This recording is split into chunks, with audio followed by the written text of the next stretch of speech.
శ్రీ గణేశాయ నమః, శ్రీ గురు దత్తాత్రేయ నమః. ఈ వీడియోలో మనం ఈ రోజున నవంబర్ మాసంలో వృషభ రాశి వారి ఎలా తెలుసుకుందామా. వృషభ రాశి పూర్తిగా 2, 3, 4 పాదాలు, అలాగే రోహిణి 1, 2, 3, 4 పాదాలు, మృగశిర 1, 2 పాదాలు వృషభ రాశిలోకి వస్తాయండి. అయితే ఈ రాశిలో ఉన్న వారికి స్త్రీలకి పురుషులకి చక్కగా ఉందండి. ఈ మాసం మీకు చాలా దివ్యంగా ఉంది, అదృష్టకాలం చెప్పుకోవచ్చు. చాలా యోగదాయకమైన కాలం. అదే గత 2, 3 నెలలుగా బాధపడ్డారు, కానీ ఆ బాధలు, ఆ ఈది బాధలు, కష్టాలు, కన్నీళ్ళు, మబ్బు విన్నీళ్ళు విడిపోయిన చెప్పుకోవచ్చు. టైం మీకు కలిసి వచ్చే కాలం అండి. టైం వచ్చింది కూడా. అదృష్టం తలుపు కొట్టిందంటారు చూసారా, అలాంటి పరిస్థితి. అయితే ధనపరంగా బాగుంది, ఆర్థిక విషయాలు బాగున్నాయి, ఆర్థిక లావాదేవీలు పూర్తవుతాయి. అలాగే శుభమూలకు ధనం ఏమవుతుంది, శుభకార్యాలకు హాజరవుతారు. కొంతమంది అయితే మీ గృహంలోనే శుభకార్యాలు జరిగిన అవకాశాలు కనిపిస్తున్నాయి. అలాగే మీ సంతానం బాగుంటుంది, చక్కగా చదువుతారు. ఇక మీకు ఈ మాసం అంటే ఎప్పటి నుంచో అనుకునే ఒక కోరిక నెరవేరబోతుంది. ఒక ఆశతో ఎదురు చూస్తున్న ఒక వ్యవహారం గురించి, ముఖ్యమైన వ్యవహారం గురించి, ఆ వ్యవహారం కూడా మీకు సక్సెస్ అవ్వడానికి అవకాశాలు కనిపిస్తున్నాయి. అలాగే మీ శత్రువులు ఎవరు ఉండరు, మిత్రులే ఉంటారు. శత్రు జయం, అలాగే వ్యవహార జయం, కార్యసిద్ధి, సంకల్ప సిద్ధి, మీరు పట్టిందల్లా బంగారం అన్నట్టు ఉంటుంది. అలాగే ఈ మాసం మీరు కొంతమంది పెద్ద వాళ్ళని కలుసుకుంటారు, పెద్ద రాజకీయ నాయకులను కలుసుకుంటారు, మీ పనులు పూర్తి చేయించుకుంటారు. అలాగే ప్రభుత్వం సంబంధించిన పనులు కూడా మీకు పూర్తవుతాయి. ఇక వృత్తిపరంగా చాలా బాగుంది. ఎవరు ఏ వృత్తిలో ఉన్నా సరే చాలా బాగుంటుంది. జీవన విధానం బాగుంది, చక్కగా ఉంది. ఇంకా మీరు డెవలప్మెంట్ అవడానికి అవకాశం ఉంది.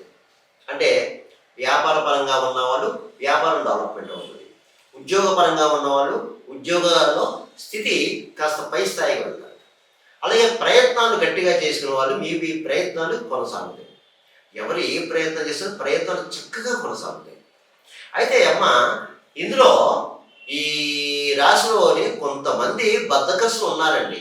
ఆ బద్ధకస్తులు కూడా ఆ బద్ధకాన్ని విడనాడి ప్రయత్నం చేస్తే తప్పకుండా మీరు సక్సెస్ అవుతారు. టైం వచ్చిందని మనకి ఉపయోగించుకోండి. సమయాన్ని వృధా చేయడానికి ఉపయోగించుకోండి. ఈ రాశిలో వారు ఎంతోమంది ఎన్నో బాధలతో ఉన్నారు. తొలగించుకోవడానికి వచ్చింది కదా అవకాశం, సద్వినియోగం చేసుకోండమ్మా. ఇక మీ లక్ష్యమే దృష్టి పెట్టండి, మనోనిబ్బరంగా ఉండండి, మనోధైర్యంగా ఉండండి అమ్మా. ఇక ముఖ్యంగా మీరు మీ పని మీరు చేసుకుని వెళ్ళిపోండి. అలాగే భూగృహ సంబంధ లావాదేవీలు పూర్తవుతాయి మీకు చక్కగాని. ఇకపోతే నూతన వ్యవహారాలు శ్రీకారం చుడతారు.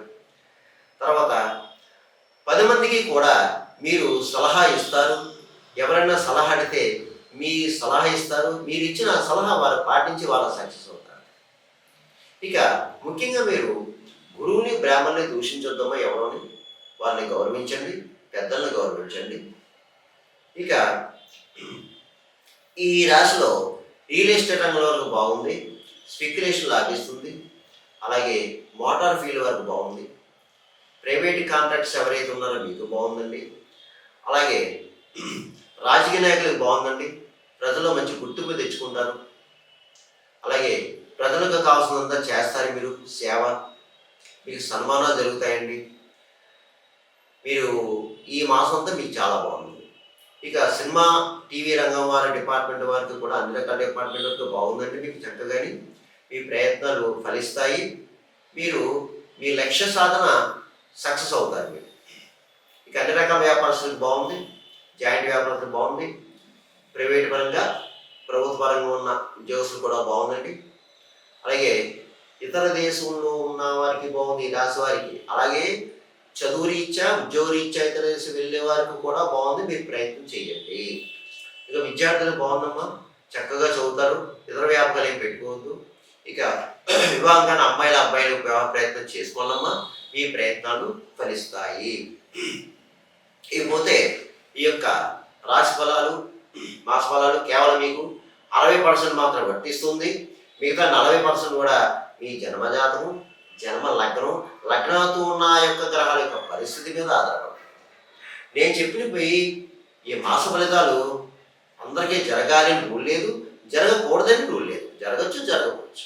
ఇది మాత్రం నేను ప్రతి వీడియోలో చెప్తున్నాను. ఎందుకంటే చాలామంది కాల్ చేస్తున్నారు, గురుగారు మీరు చెప్పినవి జరిగాయని కొంతమంది, జరగలేదని కొంతమంది, జరుగుతా లేదని కొంతమంది, ఏదేదో పెడుతున్నారు, ఏదేదో కామెంట్ చేస్తున్నారు. కాబట్టి దయచేసి గమనించండి, మీరు దయచేసి గమనించండి. ఏమైనా సందేహాలు, సూచనలు కావాలంటే కింద నా నెంబర్ ఉంది, నా నెంబర్కి కాల్ చేసి మా ఆఫీస్ వాళ్ళకి మీరు అపాయింట్మెంట్ తీసుకుంటే మీకు తగిన సూచన సలహాలు ఇవ్వబడును. ఇకపోతే ఈ నవంబర్ మాసంలో ఈ వృషభ రాశి వారు నేను కొన్ని పరిహారాలు చెప్తాను, చేసుకోండి. ముఖ్యంగా మీరు అమ్మవారి ఆరాధన చేసుకోండమ్మా. దుర్గాదేవో, పార్వతీదేవో, లక్ష్మీదేవో ఏదో ఒక ఆరాధన చేసుకోండి. శుక్రవారం నియమాలు పాటించండి. శుక్రవారం అమ్మవారి దేవాలయం వెళ్ళండి. ఆఖరికి గ్రామ దేవతన్నా సరే, అదే పెద్ద అమ్మవారి దేవాలయం వెళ్ళాలని రూల్ లేదు, గ్రామ దేవతన్నా సరే దర్శించుకోండి. అమ్మవారికి పళ్ళు సమర్పించండి, కాస్త కొంచెం కూర్చోండి. అలాగే ముఖ్యంగా అమ్మవారికి వీలైతే ఆ పులిహోర చేసి పంపించాలి. పులిహోర అమ్మవారికి ప్రీతికరమైన పులిహోర చేసి అక్కడ నైవేద్యం పెట్టేసి భక్తులకు పంచండి. ఇక ముఖ్యంగా ఈ మాసం, ఈ కార్తీక మాసం పౌర్ణమి వచ్చింది. చాలామందికి కేదారనాథ హోమంలో ఉంటాయి, లేని వారు సత్యనారాయణ వ్రతం చేయించుకోండి, దేవాలయంలో కానీ ఇంట్లో కానీ. అలాగే కాలభైరవ అష్టమి వచ్చింది, చక్కగా కాలభైరవ స్వామి పూజ చేసుకోండి, అభిషేకం చేయించుకోండి. అయ్యా మాకు దగ్గరలో కాలభైరవ స్వామి గుడి లేదంటే శివాలయం వెళ్ళి అభిషేకం చేయించుకోండి. అలాగే ఈ మాసం సుబ్రహ్మణ్య స్వామి షష్ఠి వచ్చింది, చక్కగా మీ దగ్గరలో ఉన్న సుబ్రహ్మణ్య స్వామి ఆ గుడికి వెళ్ళండి, అభిషేకం చేయించుకోండి. లేదంటే నాగదేవత గుడికి వెళ్ళండి, పుట్ట దగ్గరికి వెళ్ళండి, పాలు పోయండి. ఎందుకంటే దీనివల్ల సంతానం లేనివారు, వివాహం కానివారు, వివాహం ఈ భార్య భర్త మీద కీచినట్టు వాళ్ళకి అందరికీ వర్తిస్తుంది. చక్కగాని ఈ అందరం చేసుకోండి, కంగారు పడాల్సిన పని లేదు. సర్వేజన సుఖనోభవంతు, శుభమవుతు, స్వస్తి.